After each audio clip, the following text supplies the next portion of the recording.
créativité, là. Bonjour, on s'installe. Le processus créateur, c'est se poser des questions, aller chercher les informations nécessaires, savoir incuber. Quand on a trouvé la réponse, accepter d'aller la vérifier. C'est pas parce que j'ai une idée qu'elle est toujours bonne. C'est correct. Pour 100 idées, il va en avoir une de bonne. Lise Fortin est une peintre professionnelle passionnée par l'étude du processus créatif comme outil de croissance personnelle. En 1997, elle a fondé l'école Art et Croissance, où elle enseigne les arts dans une perspective de connaissance de soi. 35 ans de cours d'art, jamais entendu parler du processus créateur. 20 ans de formation en psychopédagogie de la croissance des personnes, jamais entendu parler du processus créateur. Alors que c'était le dénominateur commun des deux axes qui m'intéressaient dans la vie. C'est un long cheminement introspectif qui a amené Lise Fortin à enseigner l'art en misant davantage sur le processus créatif lui-même plutôt que sur le résultat artistique. Et j'étais très tourmentée, moi, quand j'étais jeune, quand on me disait que j'étais un artiste. J'ai toujours aimé l'activité artistique. Mais quand on me disait que j'étais un artiste, ça faisait ça comme ça, alors que la plupart des gens sont fiers de se faire dire ça.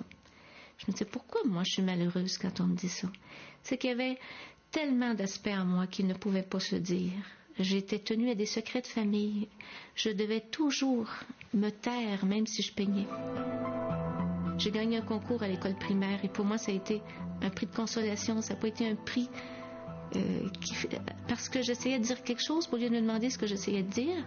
L'école, les professeurs m'ont dit, elle a beaucoup de talent. Personne n'a compris que j'essayais de dire quelque chose.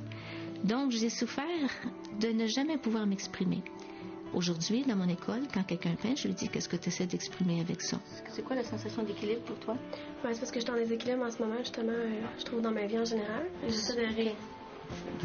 Tu sens que tu as travaillé sur ton équilibre, ouais, là? De ne plus être trop dans les extrêmes puis de juste rééquilibrer les choses.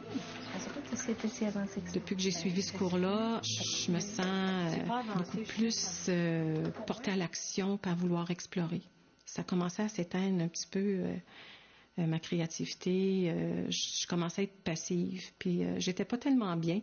Puis ça, je sens que je retrouve là ma vie, puis mon énergie en explorant ça. Moi, je pense que ça nous donne une autre perception de notre vie. On se sent moins de quelqu'un qui subit les choses. On est plus une personne qui va agir dans sa vie. Je pense que ça nous porte à agir. Ma plus grande satisfaction, c'est quand ils me disent, tu sais, Lise, les questions que tu me poses dans les cours, là, c'est rendu, je les pose dans ma vie au travail. C'est rendu que je les entends moi-même, puis je m'en sers, puis ça change ma vie. Alors moi, je sais que j'ai atteint mon but. Mais je pense que je me suis libérée de beaucoup de culpabilité parce que j'ai aussi réfléchi sur la vie de ma grand-mère, la vie de mes tantes, mes arrière-tantes, ma mère.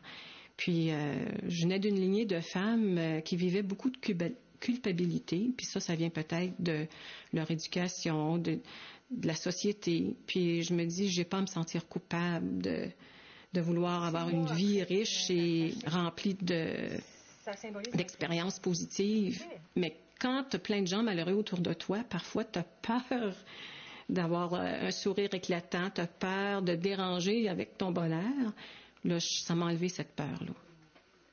C'est sûr que si on regarde le mouvement de la croissance personnelle, qui a aussi à peu près 15 ans, croissance personnelle, développement personnel, créativité, tout ça, c'est le même terreau, là, puis il est fertile parce que les gens ont besoin, je pense, de s'élever au-dessus du quotidien qui est de plus en plus lourd. Alors, comme il est lourd, comme une école au sol, ça prend une méchante fusée pour nous faire se soulever un petit peu, si ce n'est que pour avoir un regard plus large. S'il y a beaucoup de place à la créativité dans la société, oui, il y a beaucoup de place, mais le monde, je trouve qu'ils apprennent pas.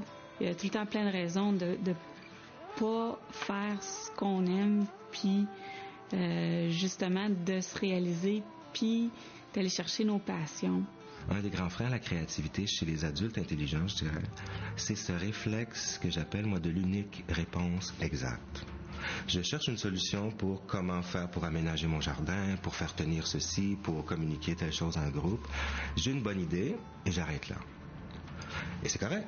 Si on veut de la nouveauté, par ailleurs, il va falloir accepter de dépasser ça. C'est pas, comme on disait autrefois, tu l'as pas, c'est un don de Dieu, c'est un muscle qu'on exerce. C'est une aptitude qu'on exerce. Alors, plus on va s'exercer, plus on va devenir créateur, plus on va savoir comment ça fonctionne, Plus ça marche, plus on est enthousiaste, plus on prend des gros projets, plus on va loin.